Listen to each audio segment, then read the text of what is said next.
Thanks for joining me for how to choose your Level 1 project.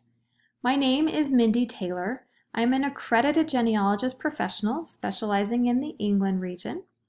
And for those of you who are ready to start working on becoming accredited, the first step is your Level 1 project. For your Level 1 project, you will be researching 4 connecting generations of a family that lived in your chosen region of accreditation. If you haven't yet chosen a testing region, you can go to ICAPGen.org under Become Accredited, and there's a whole list of testing regions that ICAPGen has.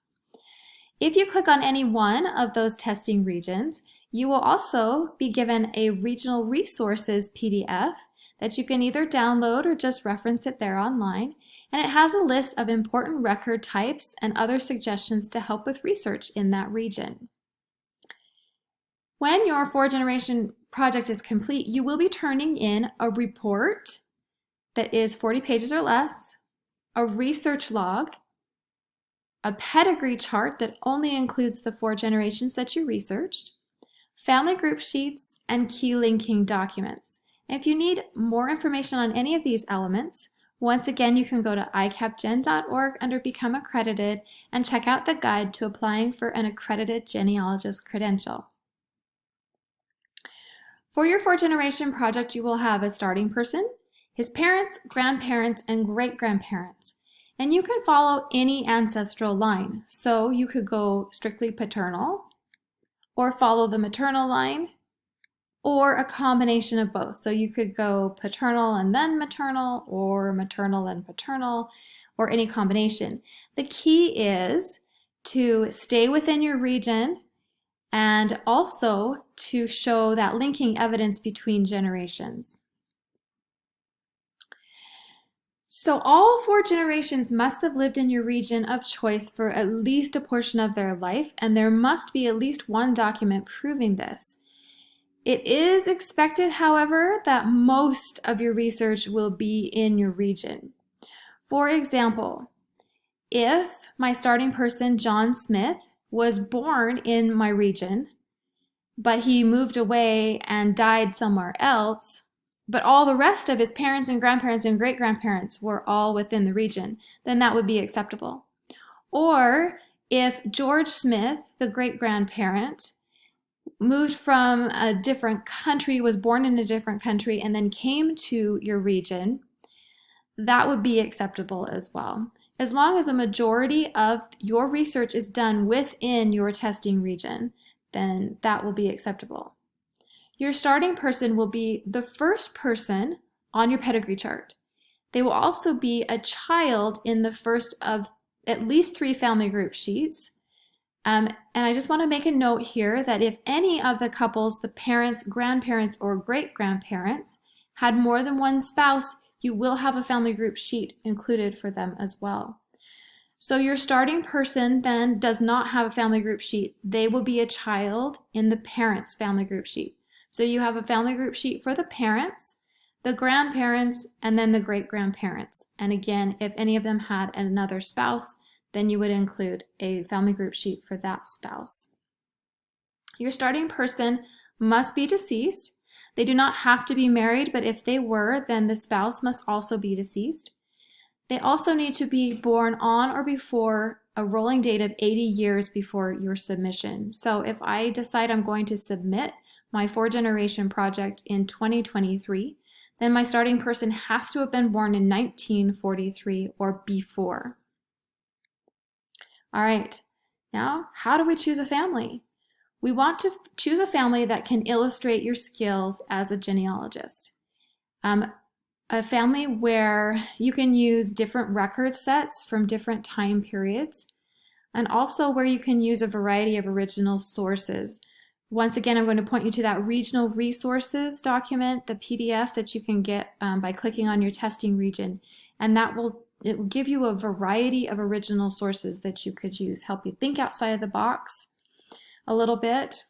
Also, you want to look for opportunities to show how you can analyze records, how you can correlate information, resolve conflicts, use negative or indirect evidence, and discuss the legal or historical context of your findings. Although most people do research their own family, the family that you choose does not have to be your own family.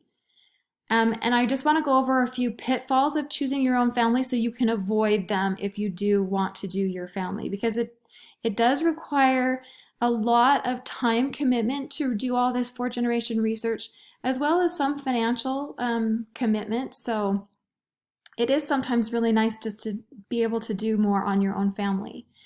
So the first pitfall is that your family does not fit the requirements. So they don't stay within the region long enough.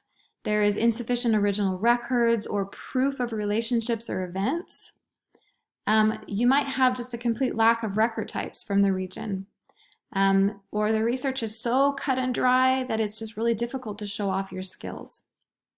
Another pitfall is over-researching. When you're researching your own family, sometimes you just get so invested that it's really hard to draw the line on reasonably exhaustive research. So one way to overcome this would be your research report is supposed to be written as if to a client. So when you're doing client work, you have time limits and you have to have really well-planned research in order to maximize your results. So keep that in mind, that if you're writing as if to a client, that might give you some boundaries to make sure that you don't over-research. The final pitfall of researching your own family is that your research may not be current. You might be choosing a family that you've been researching for 20 years.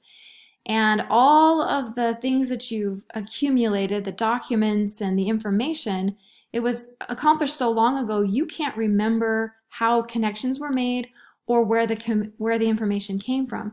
So that makes it really difficult for you to be accurate when you're recreating a research log or when you're articulating your research process in your report. So some pitfall solutions would be, you could choose a collateral line or a line that you haven't worked on before within your own family. That would keep it fresh, and it would be something that you hadn't done before, so your research log would be more accurate. You could also just work on a project for a friend or a relative, or you could choose a completely random family. That might be difficult for two reasons. One, because maybe that family, you do a couple of generations and you find out they don't stay in the region as well, or you may not want to spend money on just a random family. Your fourth generation project should showcase a variety of research strategies and methodologies that demonstrate your skills. And we've got a list. We know that every research project is going to be different, and the strategies and methodologies that you use are going to be specific to that case or that situation. But here's some ideas.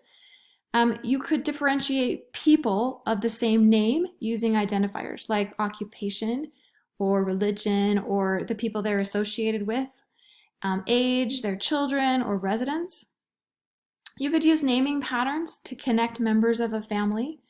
You could use negative or indirect evidence to help prove their identity or that they died or migrated or some other event.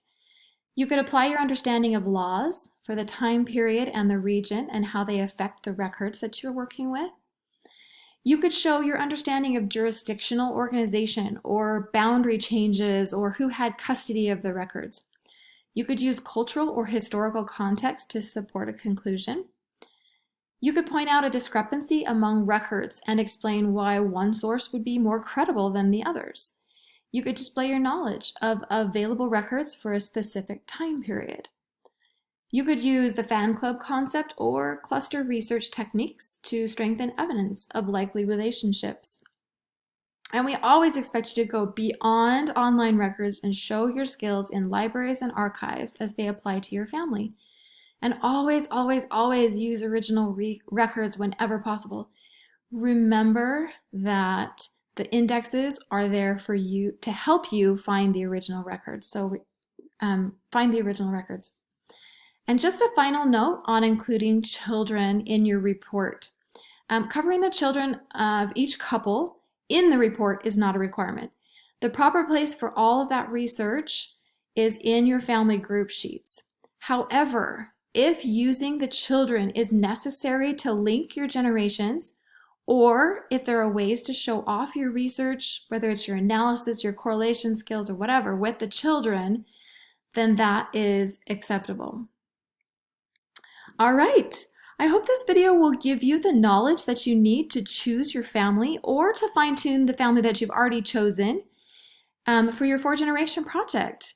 Good luck, and thanks for watching.